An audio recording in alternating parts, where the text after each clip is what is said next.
Welcome back to the shop. I'm Jason, and today we are putting in the final touch to my M Sport conversion on my 2002 BMW 540.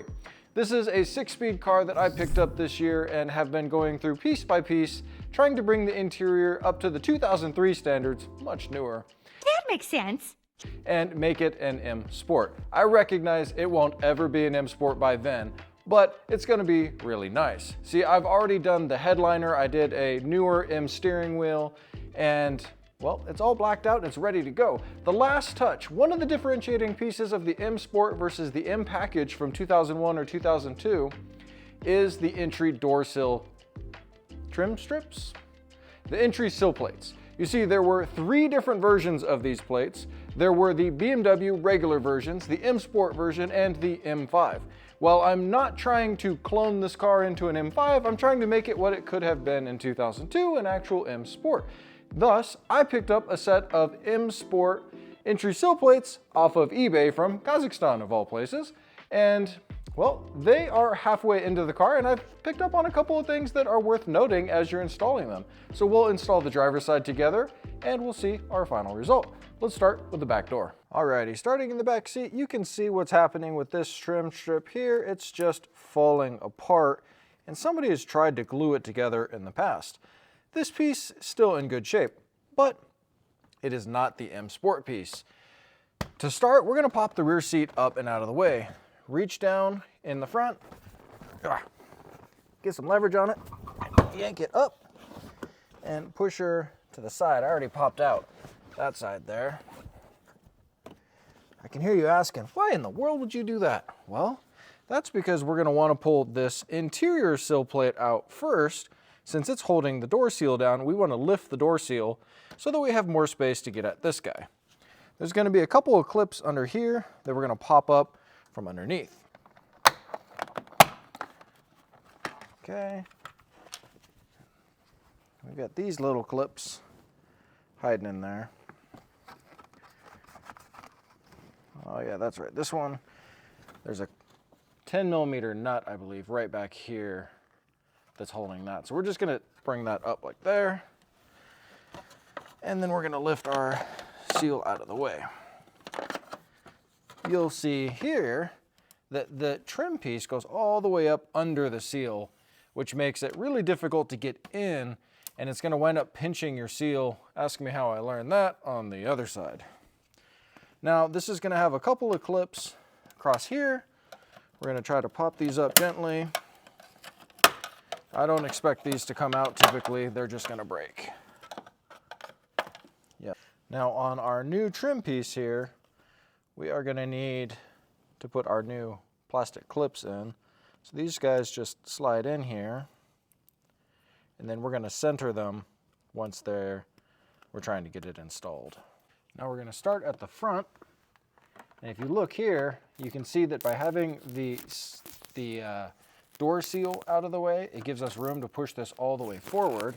On the other side, I did this, and I didn't pull the door seal out, and it was a bit of a mess. So now you just gotta look underneath, line these guys up, clip. We've got a nice M Sport sill plate. And that looks pretty sweet. Let's do the front. Up front, we got a couple different clips lined up in here, but first we're gonna do the same thing. We're gonna get this inside piece of trim off and then get our door seal up. As you can see, this one's pretty tore up too. It looks like somebody put some 2-sided tape under here.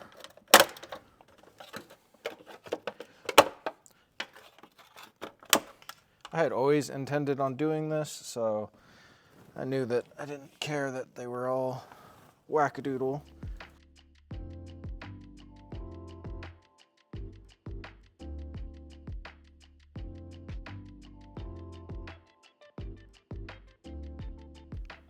For these front trim pieces, there are 3 clips that you're gonna need. You need the little flat Christmas tree style clip here, and then 3 of those push pins, and one of these look like the ones that you'd normally see for the wood trim up here. Since I didn't have the correct clip to fit here, I took one of these Christmas tree clips and I drilled out the center opening to fit this pin here. We'll see if it works.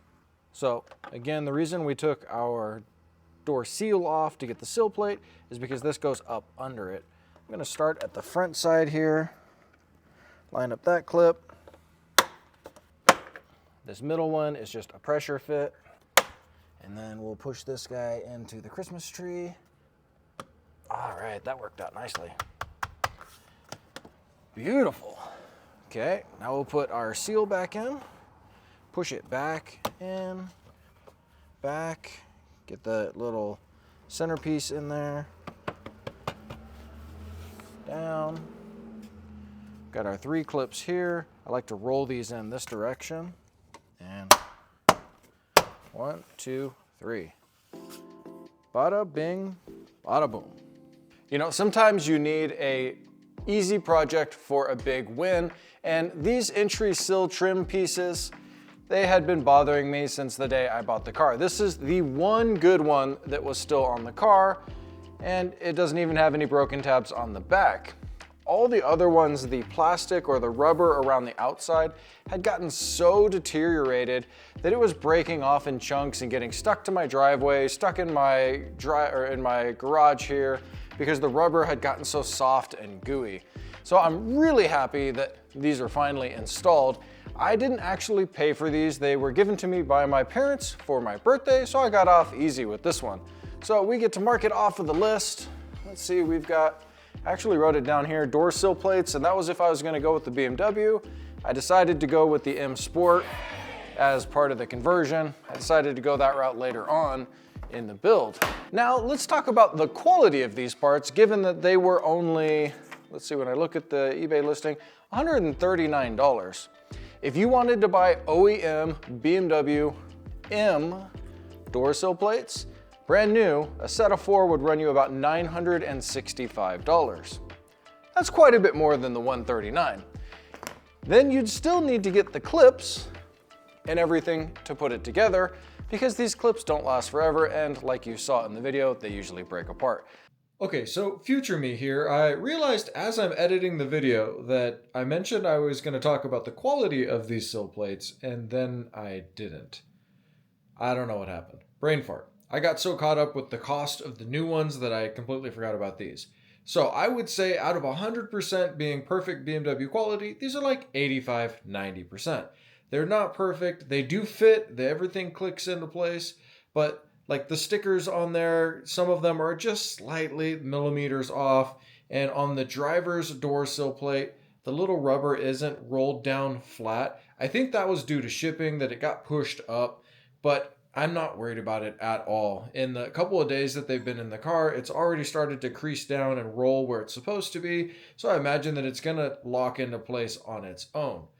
So would I buy them if I had to use my own money? Abso-freaking-lutely. These look fantastic, they function exactly the same, and I'm really happy with the way that it all come together and looks now. The clips for me were $8.50, and then the little round clips I didn't wind up buying, and I didn't wind up buying the pressure fit clips because I have a stock of miscellaneous clips that wound up working for that, bringing my total up to $11,213, can't read my writing, 59. This project, like I said in many other videos, is getting very expensive and well worth it, I think. You know, when you're trying to restore a car, you have lots of different avenues that you can take. You can take the resto mod, the factory restore, the parts matching, or you can just make it exactly what you want, which is what I imagine most people are going to be doing. So do what you love, enjoy what you do, and I will see you in the next one. Thanks for watching.